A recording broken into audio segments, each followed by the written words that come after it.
This podcast is a member of the Place to Be Nation family. Visit us at placetobenation.com, the only place to be in your pop culture world.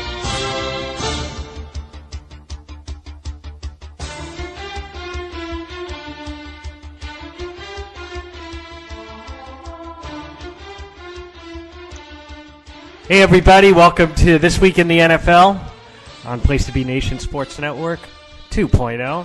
I'm your host, the Cowboy, joined by my esteemed colleague, John D'Amato. How's your Christmas, John? Wonderful, everybody. Merry Christmas, Happy New Year, Happy Festivus, Happy Hanukkah, Happy Kwanzaa, and all that. The holidays. It came on a great time this year. Nice Tuesday. You guys get the whole week off. It seems like everybody just pretty much is blown off work for these 2 weeks. So just enjoy it, everybody, and just make sure you get back to work and boost that economy after the new year, because I got the lockdown on not going to work. I don't like all these people crowding the gym, crowding the streets and all that. Get back to work and let me have everything to myself, please. Oh, crowding the gym. That's just begun, my friend. Jan 1. It's going to be a madhouse till about Jan 10. Right. No, actually, the second is the worst day of the year to go to. That's when all the fucking amateurs come out. Like you said, and it lasts for like a good couple weeks, and that's it. Yeah. I'll probably be one of those amateurs this year, John. Wouldn't be the first time. I'll tell you that. Nah, man, you be balling. I gotta get on the full court. In a full court deal with you. Oh, I don't know about that. These guys playing with guys half my age, John. That's okay. Make me, I don't have the speed anymore. Don't have the athleticism here pushing 40. But it makes you better. It is what it is. I'll be ready for the start of the real season in late March, early April. Back to my half court slog rock fights. That's more important, yeah. So, big week in the NFL. We're just finished up Week 16, heading into Week 17. So, a lot of different playoff scenarios. So, I think we can focus kind of on the games that mattered.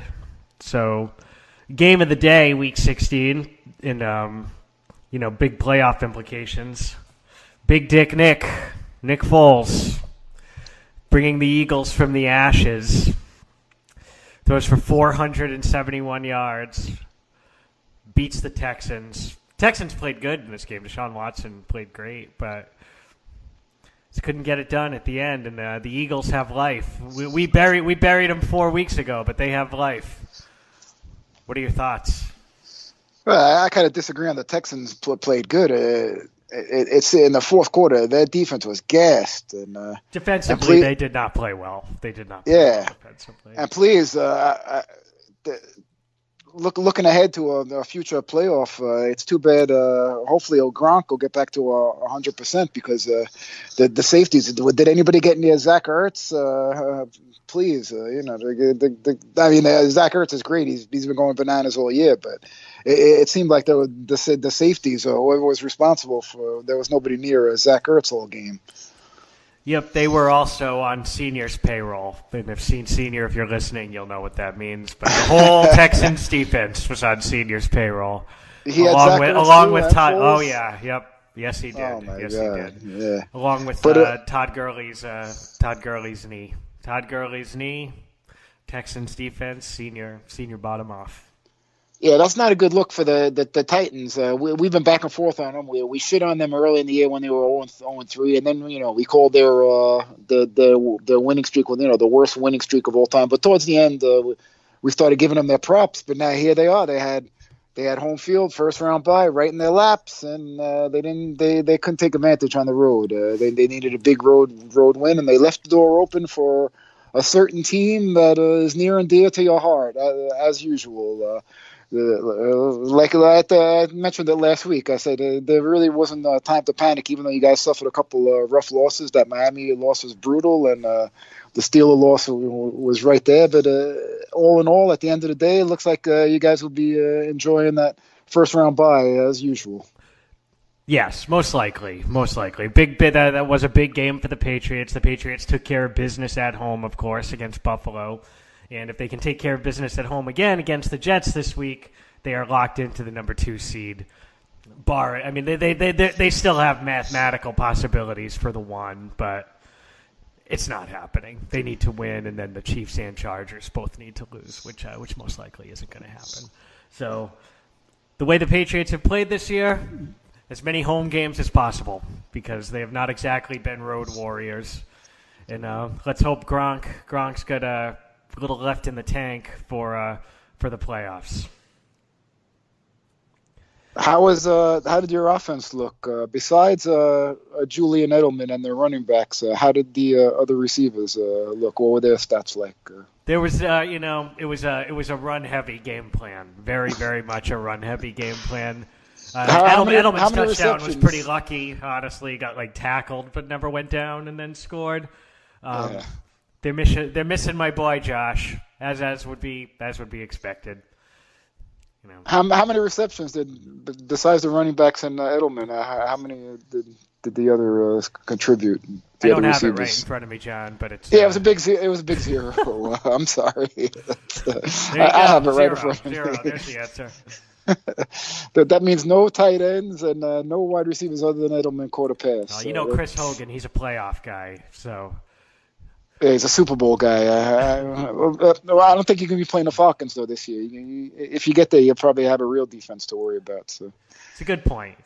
So back to the and plus a team that's been there before, not a choke squad, a virgin who is doesn't know how to handle it for the first time. You never know. The Rams could be there, or the Bears. Both of them. Both of them virgins.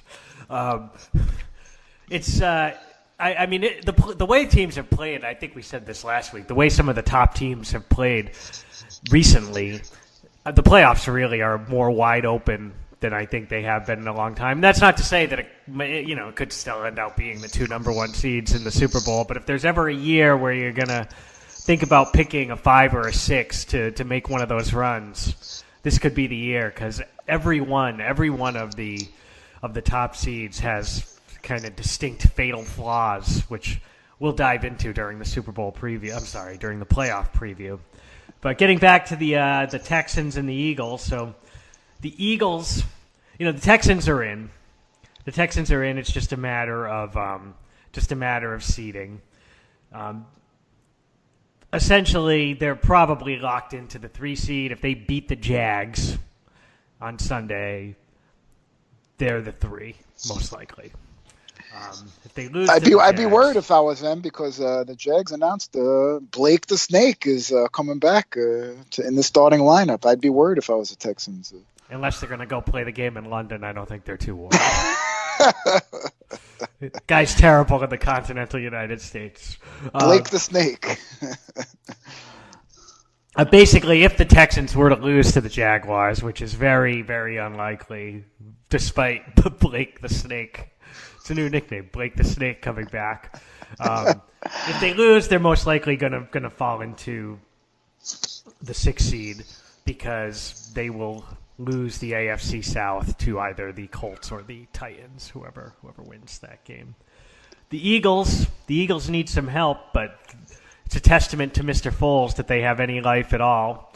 So the Eagles need to, 1, beat the Redskins, which the Redskins actually... they put up a good fight against Tennessee.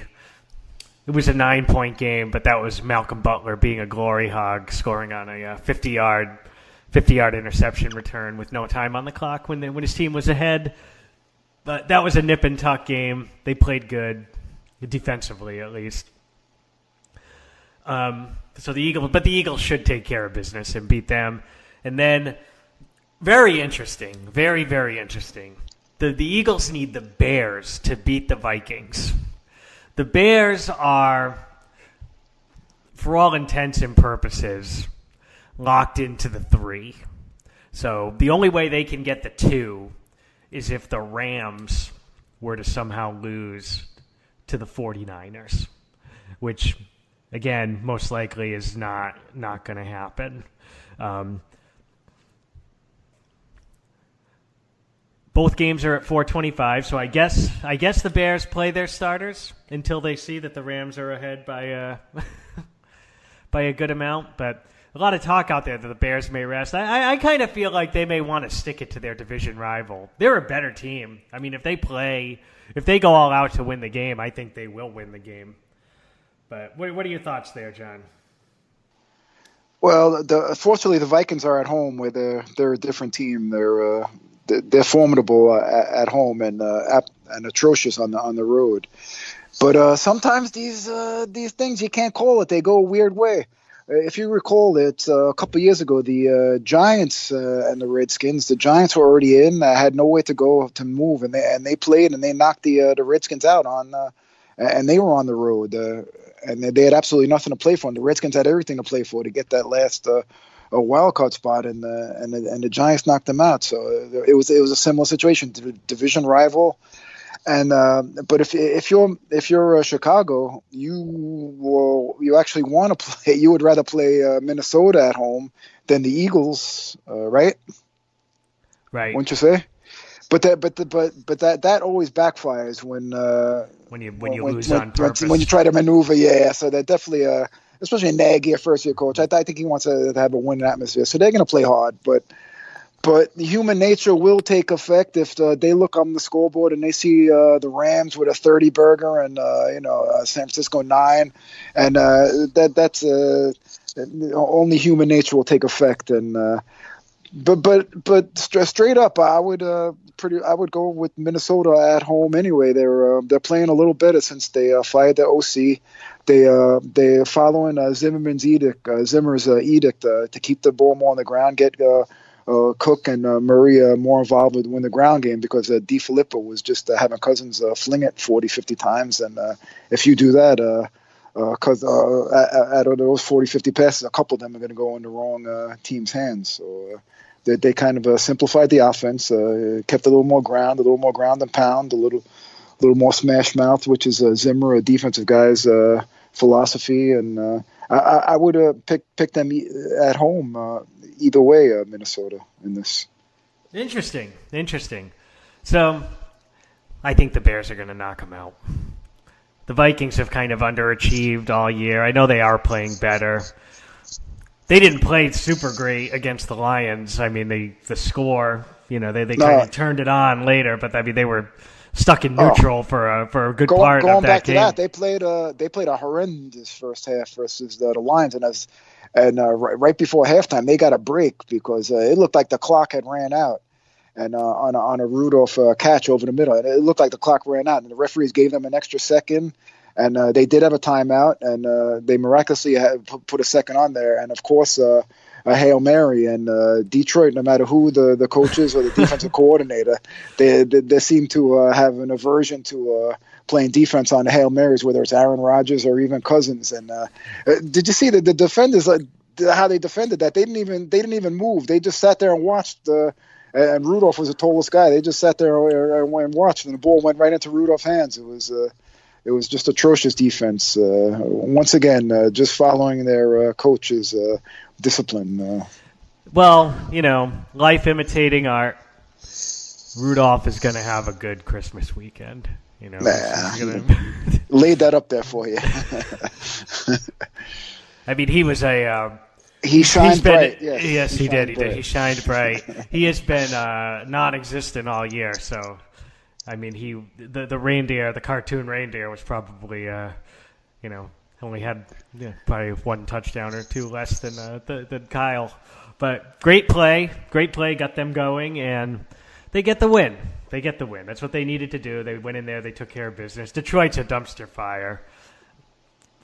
I know you don't want to do it after the first year, but I would consider firing Patricia. I mean, come on. I mean, they've had a winning record. It's either 4 or 5 years in a row, and they're awful. I mean, they've laid down and died, and. But if you want to, I don't want to go into 20 minutes on Detroit, but Stafford really gets a pass, especially for that big money he gets, and he hasn't elevated them at all. Usually, when you get a contract like that, you at least should have a couple playoff wins or a Super Bowl. on your resume. And now they're just rewarding guys who haven't won dick, and he really gets a pass because Detroit's just used to losing and everything. But I go back to that Thanksgiving game where Detroit played Chicago evenly, and they were up against Chase Daniels, and Chase Daniels outplayed Stafford, and Chicago got the win. Yeah, Stafford's taken a step back this year. I mean, he's hurt right now, so I guess give him credit for playing through injury, but he is not looked good. A lot of money. That's just the way it is now, though, right? Half decent quarterback. You got to pay him. You got to pay him because there's nothing else out there. But that's changing, I think, though, because there's a lot of young quarterbacks now coming out and stepping up. So you might see GMs shift away from that philosophy where they just reward guys willy-nilly. Another, kind of the second game of the week, very entertaining to watch, and can't wait to get your thoughts on this. Pittsburgh going to New Orleans. You picked Baltimore and Pittsburgh to win, and I mean, I think, you nailed Baltimore, and you pretty much nailed Pittsburgh, but never underestimate Mike Tomlin. What were they thinking?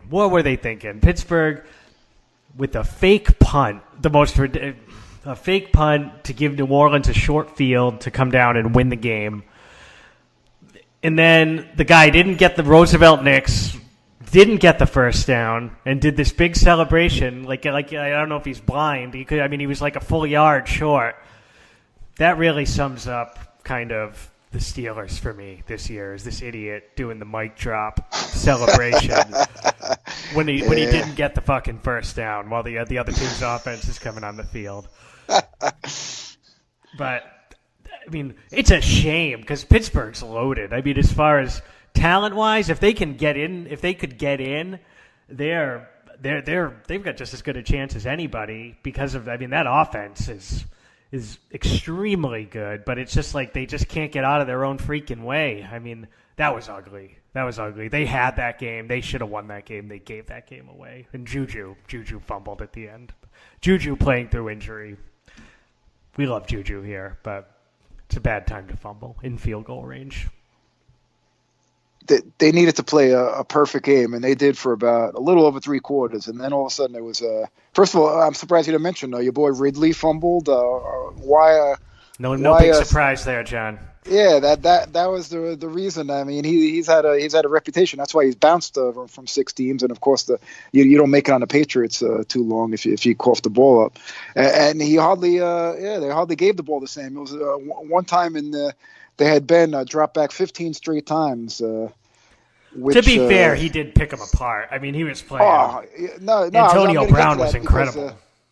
They needed to play a perfect game. They did for over 3 quarters, and surprisingly, Ben is usually the one that he stays in the pocket, and he usually with a fumble or a bad pick. But Ben didn't put the ball, didn't turn the ball over at all. They just that fake punt, that botch was like a turnover, and then the 2 fumbles and Juju, like I said, you got to love him because he was trying to make that same play that Edelman did, where you lay on the guy and you get up and run, and a lot of times he makes plays like that happen when without going down. So that's just being a little over aggressive. And you saw that he sent out such a tweet, and a great guy to have in your team, that he took full responsibility and he's going to get better. And if you check it out, it's he's really a stand-up guy. And he's just a kid too. I mean, he was the youngest guy in the whole NFL last year. I think he's only 21 years old. He's going to be a really good player for a really long time. I would love to have him on my team. My franchise wide receiver would never take responsibility like that. It's not Odell's thing. No. But Juju, he's almost against the grain of the Steelers too. I guess the young guys coming up, right? Juju, Connor is a pretty stand-up guy, but they've been loaded with idiots for a long time, and starts at the top, but they can still get in, and it's not completely implausible. So the Steelers at this point are basically win the division or bust. To win the division, they're going to need to take care of business against Cincinnati at home, which if they somehow lose that game, they should. I'm going to break it out again. They should fire Tom while he's still on the field. And I think I might nail it. I think I might nail it if they somehow lose to the Bengals. If they lose to Jeff Driscoll, yeah. Yeah, I mean the Bengals have had the white flag up for weeks now. I mean they're awful. And they need the Ravens to lose to Cleveland. So Cleveland going into Baltimore. Cleveland playing. I mean, I love Baker Mayfield. The more I watch him, he may make some mistakes. He's a rookie, but I mean, he is the kind of leader you want. Him staring Hugh Jackson down, backpedaling all the way downfield, staring Hugh Jackson down, and then acting like he didn't know what they were talking about after the game is like a iconic moment for me for the season.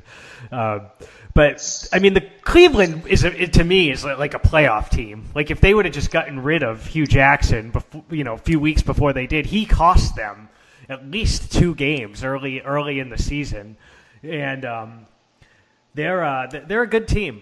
They're a good team, and they're not rolling over. I like Baltimore, but I do think it's plausible that the Browns go in there and beat them. Baltimore with that gimmicky offense, they're one of those teams like you saw. They can beat anybody. They slow the game down. They can beat anybody. They beat the Chargers. But I think they're also the kind of team that can get beat by anybody. Just a couple of big plays. If they're down 10, it's like end of the road almost, the way that their offense plays. What are your thoughts there, John? I like the Ravens defense to not get punked by Baker and the boys. I think their defense is valid, and also I like the fact that they learned. I think they learned their lesson from last year where they got clipped by the Bengals in a similar situation on the last play.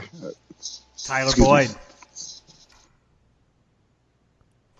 Yeah, and so I don't think it's going to happen again. I think the defense is a little healthier than last year, and then they're going to go in and take care of business in Cleveland. And getting back to Cleveland, it wasn't so much you. Remember, it was they lost 2 games on kicks early in the year. That tie, if they had that tie and that W, they'd be going for a wild card in the end, even with Hugh's foibles. So. It's good for the city of Cleveland. They're going to be. They're a team of the future. I don't like too much about Baker rubbing it in and shit. It's like, come on, then get in the playoffs first. Your team's been the fucking joke of the fucking league for about 15 years in a row. So, before you want to start rubbing it in, at least win a couple playoff games. Come on. I mean, you got to like the fire a little bit, right? I mean, I'm sure the Browns fans love that. They haven't had anything to celebrate in the last 2 decades. Yeah, but picking on Hugh Jackson, that's an easy target, man. There has to be a little bit of a. Why don't you go into New England next year and do that to the hoodie, man? Then I'll fucking be impressed. Man. Like Adam Thielen. Yeah, he got punked. Yeah. Belichick don't mess told him to with shut the fuck hoodie. up, and then we beat him by double digits. And I said we, Pats fan, baby. So. That kind of takes care of Pittsburgh, Baltimore. The other way Pittsburgh can get in, and I don't think it'll happen, but if it was ever going to happen, it would be this Indy and season. Tennessee to tie, sure. Indy and Tennessee tie. I don't know what to make of real. I think I know who the Colts are more than the Titans are. I don't know what to make of the Titans. I mean, are they good? Are they just? I mean, I guess they keep it close. They win the games they're supposed to win. But Indy going into Tennessee, loser goes home. Basically, loser goes home, right? So, I mean, on paper, you gotta like Indy, right? They've rebounded after a tough start. They've played well. But you watch how they played last week. I mean, they had to completely pull it out of the fire at home against the Giants. I mean, that was a game they should have lost, right? The Giants, were playing for draft position, I think. Tennessee, like, if Henry gets going and they can eat the clock. I mean, we don't even know if Mariota's going to play. If it was in Indy, it would be an easy pick for me. But I still like the Colts on the road. But, man, this Titans team, What do you think? Yeah, they certainly win ugly. As a matter of fact, they're one of them in New England are the only teams left that won a playoff game last year. They upset the Chiefs last year, and they even they hacked their coach. It was so unimpressive by doing that. They win ugly, but I think both teams were looking ahead to this game last week, and they almost got clipped by lesser opponents. Josh Johnson was kind of having success against the Titans defense. And Peterson. And it took a late interception that they didn't really force Johnson just made a horrible throw, but the Colts on the other hand, they in the last 2 weeks they've shut down Ezekiel Elliott and Saquon Barkley. So I would favor them because the only way Tennessee was going to win by riding Derrick Henry. I don't think Mariota is going to pass his way. That would be the way to beat the Colts because Eli was tearing up their secondary. Unless if he can do it, unless Mariota's going to practice. Yeah, I know. Get your shots in, everybody. Okay. But Mariota practiced today, so it looks like he's going to play. And he did have with Washington. He did have some with the. I would look for the tight end. That would be the way to exploit New England because Evan Ingram had a huge game. So maybe if Mariota, he had some magic. Actually, it was Gabbard had the magic with what's that? Jermichael Smith. Yep. They also have Anthony Ferkser is their other tight end.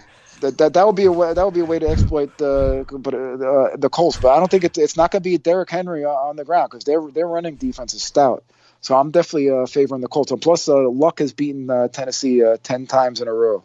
So I'm favoring the Colts in a tight one in this one, 23-20. It's a great point, John. If you can make Tennessee have to throw to beat you, I mean they're pretty much screwed, right? I mean it's just not how they win. I mean Corey Davis is a good player, but I mean it's like Mariota's already not a great passer, and he's hurt. Yeah, but if even Hurd, he's dangerous on the scramble, so that's why I give them a fighting chance. I think it's gonna be a close one, and at least we get a nice one to finish off the year. Because you remember last year the last Sunday fell on a New Year's Eve, so we didn't get that play-in game. Well, they scrapped the 8 o'clock game because it was New Year's Eve, and we got all the games at 4. So at least we get a nice end to the season this year. Yeah, absolutely, and I can't wait to watch. You think, I mean, if they do make it, Indy's more dangerous in the playoffs. Like, they could, in theory, go on a little run. They're one of those teams that luck's so good that they're capable. But you had said it before, the AFC is so wide open. It's you can make a case for anybody. I had said it last week. Even if your boys didn't get the bye, I would still I wouldn't be surprised if that would have been the first time if they made it. Playing that first week without the bye. If they had to win 3 games to get to the bowl, I wouldn't be surprised if they do that. So the AFC is wide open. That's and to reiterate what you said about the Steelers, they got to be killing themselves. They got to be kicking themselves. That stupid losing to the stupid Raiders and the Broncos.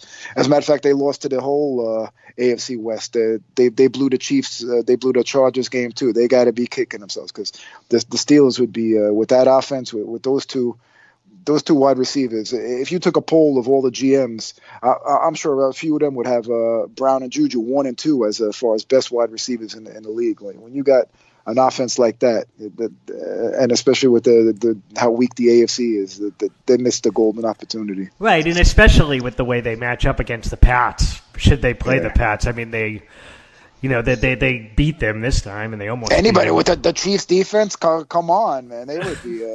More people be picking the Steelers over the Chiefs. Speaking of the Chiefs, so sort of a meaningless game for them. It ended up being. Basically, they're the number 1 seed as long as they can win at home against the Raiders. Which, I mean, the Raiders are. I will begrudgingly say the Raiders are playing better, but I don't see them going into Kansas City and winning. They're huge underdogs.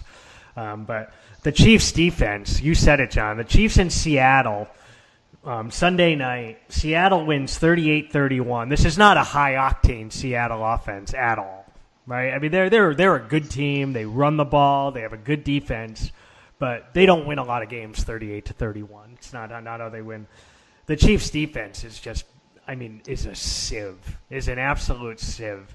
And very much like the Ravens in my mind, where the Ravens can beat anybody or lose to anybody, I feel like the Chiefs are in a very similar boat. Because any team with a decent offense always has the ability to go in there and outscore them and have a game like the Super Bowl last year where, Mahomes could score, it happened this year. They scored 50 points and lost, but, they could not punt or something and still lose the game. And it wouldn't surprise me if they blew everybody out on their way to the Super Bowl, and it wouldn't surprise me if they lost to the first team they played. With all that said, he is special.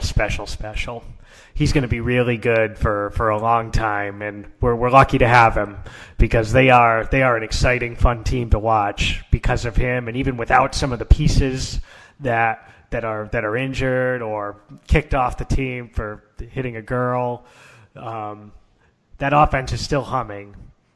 Just their defense, man. They didn't even. It's not even like There was no doubt that Seattle was going down and scoring there, right? If I was rooting for the Chiefs, I would have wanted Baldwin to get in instead of getting tackled at the 1 to leave more time on the clock. But craziness. Yeah, they could have used that to have clinched it already, because maybe they could have rested some of their guys that are banged up. And Eric Berry's just coming back, and they got a lot of guys banged up.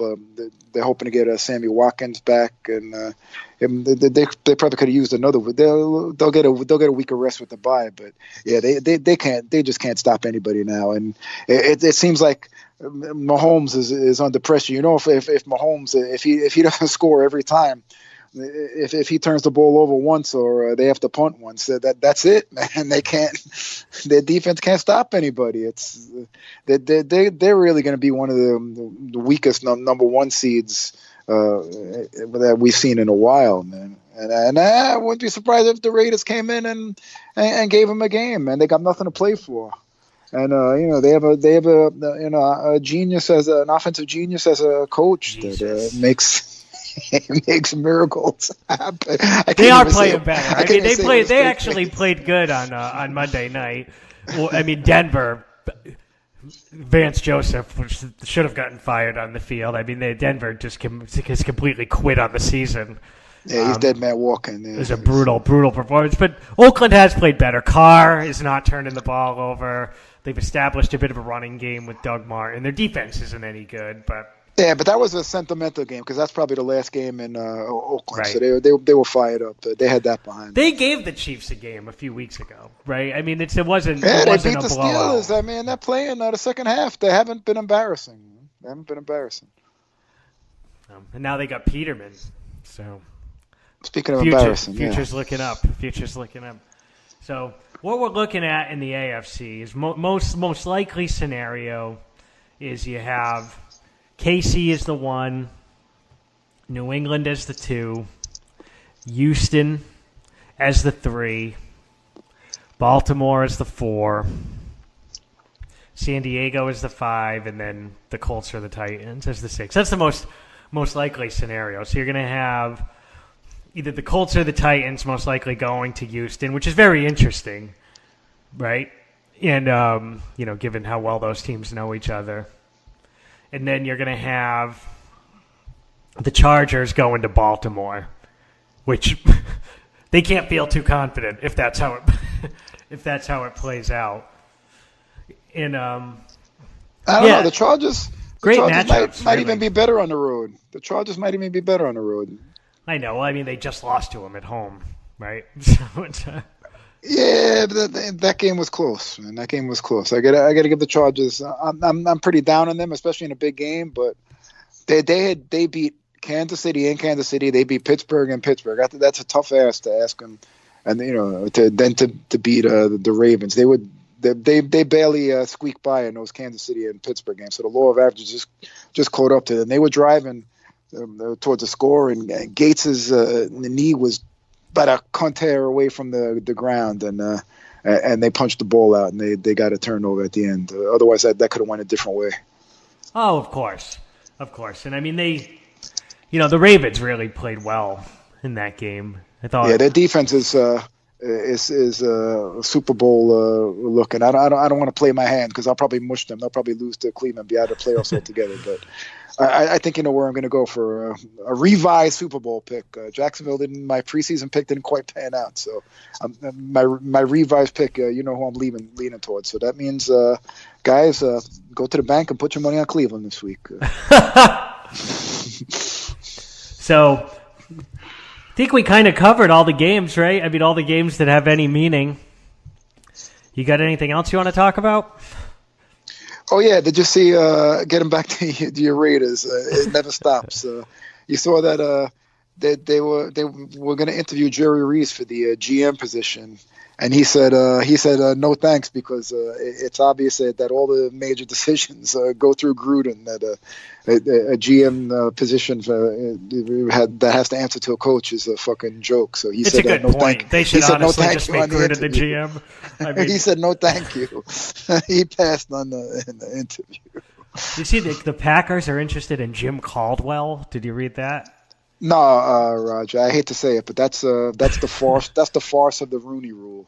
You get the minority hire interview out of the way very early, so that way you abide to the Rooney Rule, and then you get to the serious candidates. You think so?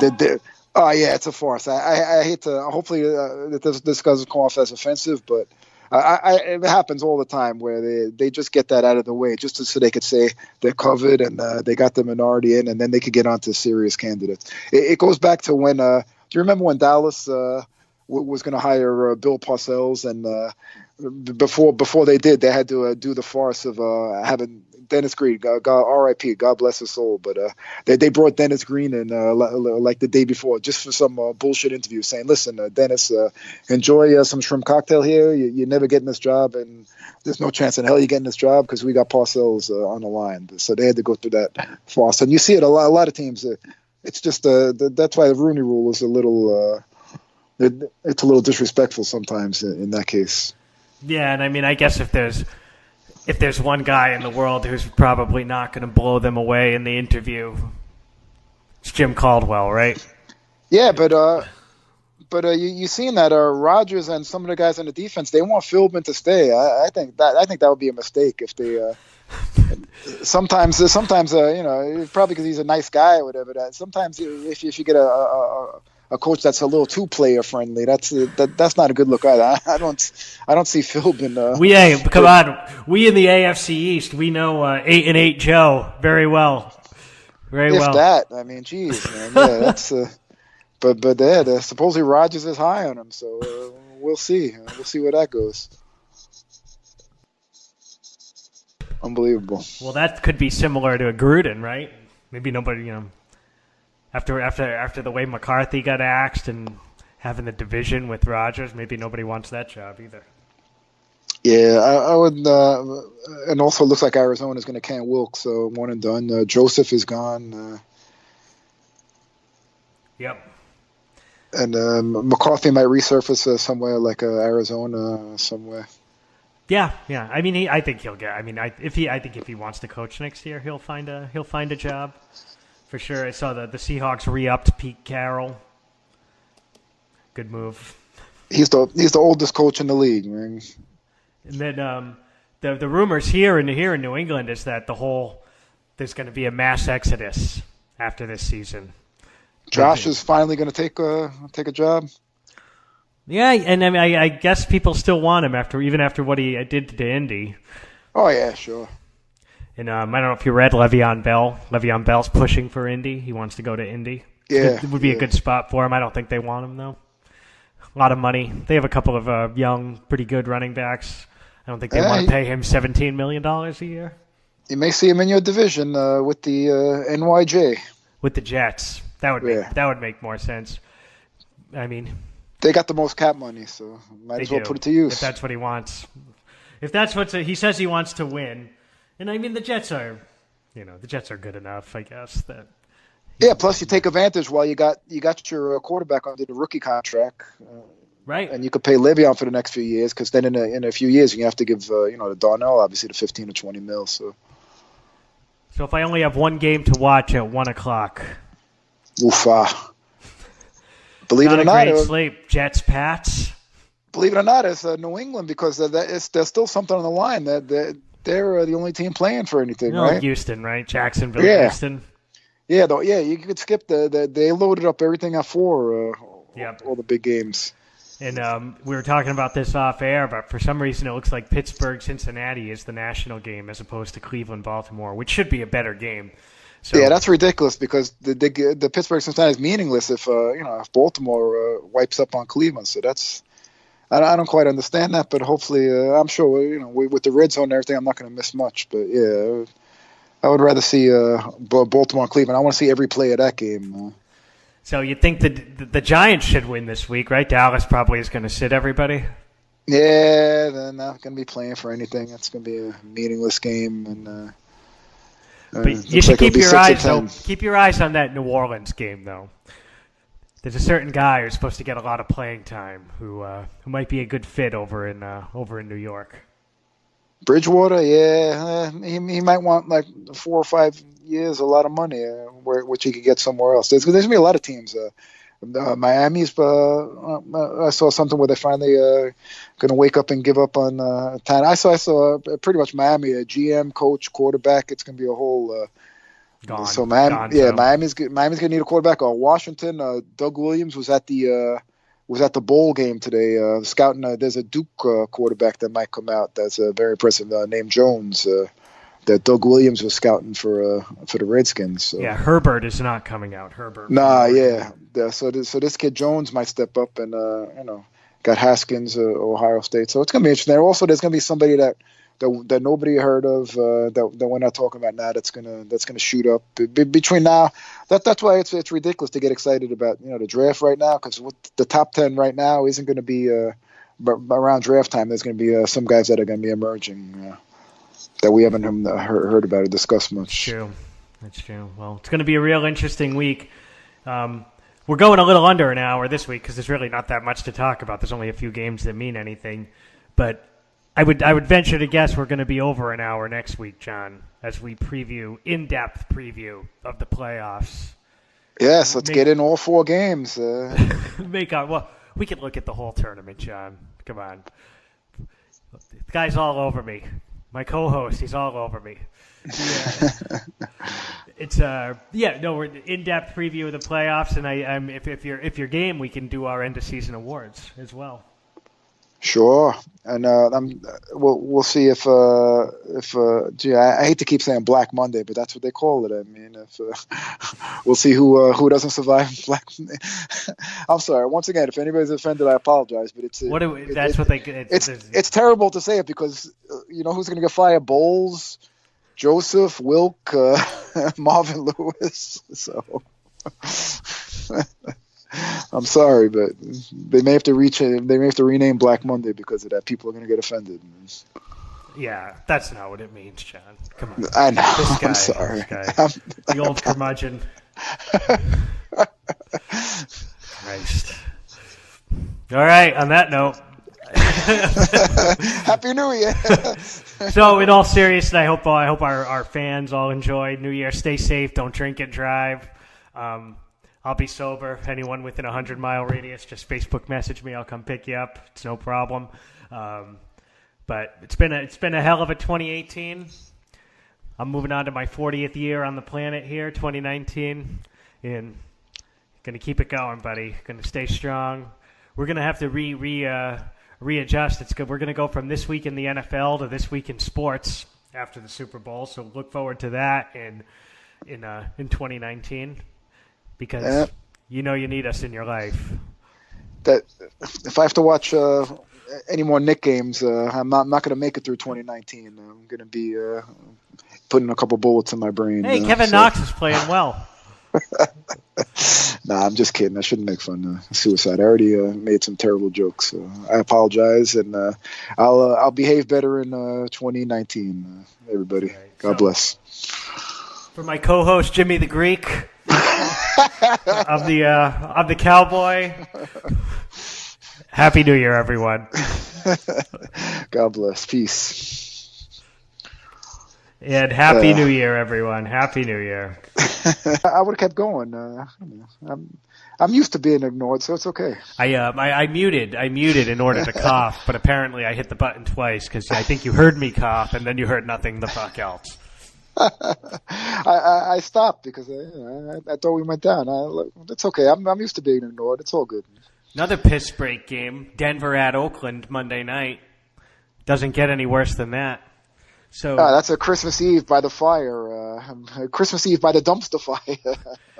In our weekly segment about the Raiders, did you see the big news today?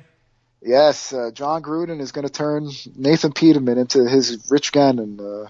Nathan Peterman signs in Oakland. Marriage made in heaven, right there. So I don't know if you remember this, but you know how Gruden does his QB camp for all the quarterbacks coming into the draft. He'll sit them down one-on-one. Yeah. He doesn't do it anymore, obviously. He did it for ESPN. So Peterman was in the draft with Patrick Mahomes, Deshaun Watson, Mitch Trubisky. That was the quarterback draft class. And Gruden loved him. Sat him down, loved him. Said on the show he was the most pro-ready QB in that class and that he should not fall past the early second round. So he got his guy. What a deal. If he was the Raiders GM at that time, he would have taken him in the first round. Yeah, I mean, if I'm a Raiders fan, you got to be disgusted. The guy that's running the show and making all your major decisions, he just wants to be the smartest guy in the room. He wants to be the guy that I told you so. You know, I made this guy when nobody else can. Instead of just going out there and getting the best guys to put your team in a chance to win games, that should be a top priority. But instead, he wants to be the smartest guy in the room. He wants to be the I told you so guy. I'm the only guy that can make this guy good, and all ego stuff. It's just a terrible situation for Raider fans. So here's my dream scenario. Okay, Carr goes down at the beginning of this game. Peterman comes in. Oh, come on. He's only on the practice squad. He's not going to elevate him to number 2 already. Peterman, maybe next week then. Whatever. Come on. I want Peterman making an appearance. I want Peterman leading them to a victory, and I want him to not draft a quarterback because of that, or go get another quarterback, or trade Carr, or whatever. I want them rolling into next year with Peterman as the starter. But actually, after the last game, he was kind of soothing Carr, massaging him, saying, "Yeah, you know, I have confidence in him." It looked like he was talking like he's going to bring him back next year. Yeah, I mean, you kind of have to, right? Yeah, with the money. Yeah, with the money. There's no. I mean, it's not like there's. I mean, I guess Teddy Bridgewater, right, is going to be the best available guy. Yeah. How good is Teddy Bridgewater? Yeah, and plus, you know, Teddy's he's gonna have more than a few choices. Why would he want to go to the Raiders? You know, he's gonna want to go to somebody that's gonna at least give him the rock for a 4 or 5 year deal. Who would sign with the Raiders? Really? I mean, it's awful. They don't even know where they're going to be playing. Right? The city just sued them. It's a total disaster. From the owner on down, it's the worst run franchise in the league, and it's really not even close. Just, we're sorry, Raiders fans. You deserve better. It's a great fan base. Absolutely great fan base. Passionate. Poor J.O., our boy, man. He's suffering enough, and he's got to watch the Raiders every week. Poor guy. It's brutal. All right, John. So, piss break game of the week, I'm going Jacksonville, Miami. You? Nah, I think Christmas Eve, that Denver, dumpster. Oakland? Yeah, by the dumpster fire. Tough. It's tough when the piss break game of the week's on Monday night. It's a long piss break. Yeah, but it's Christmas Eve. That's everybody's gonna be opening the presents. It's a good point. You know, I'm gonna have some mistletoe above my belt buckle, and hopefully I get a kiss. Yeah. Hopefully it works out better than trying to line me up for the podcast. Jacksonville, Miami's at 1:00. It could easily be. You won't see much of that on the red zone. That's for sure. It's a good point. There won't be a lot of red zone in that game. All right, man. I think we hit it all. I think we did 48, 49 minutes. Pretty good. You got any big plans for the holiday? We won't be checking in before that, most likely. No, it's gonna be low key. It's gonna be low key. Same here. I'm heading over to Seniors for Christmas dinner on Christmas Day. That'll be fun. Well, one of my quotes is every day's a holiday when you're JAD. So Christmas is no big deal. Oh, you're a good man. Well, my best to you and yours, our listeners. Wish you Merry Christmas or whatever you may celebrate.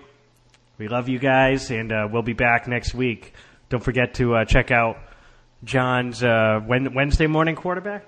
Yes, it went a little late this week because the editors had their Christmas party. The management of Sports 2.0 had their Christmas party, and it went out Wednesday evening. But yeah, it's up there, so check it out, please. Oh, we're gonna have a very special guest for whenever we do our playoff preview. I got a real knowledgeable guy that you guys are gonna love. Another Pats fan. Join me on here. Our listenership is going to go down from 14 to 7. The 2 Pats fans. I'll try to keep up the fight, guys, but I don't know, man. He's right down the middle, though. He's right down the middle, just like me. All right, John. So take care, everybody. Merry Christmas, and we're out. Peace, Cowboy.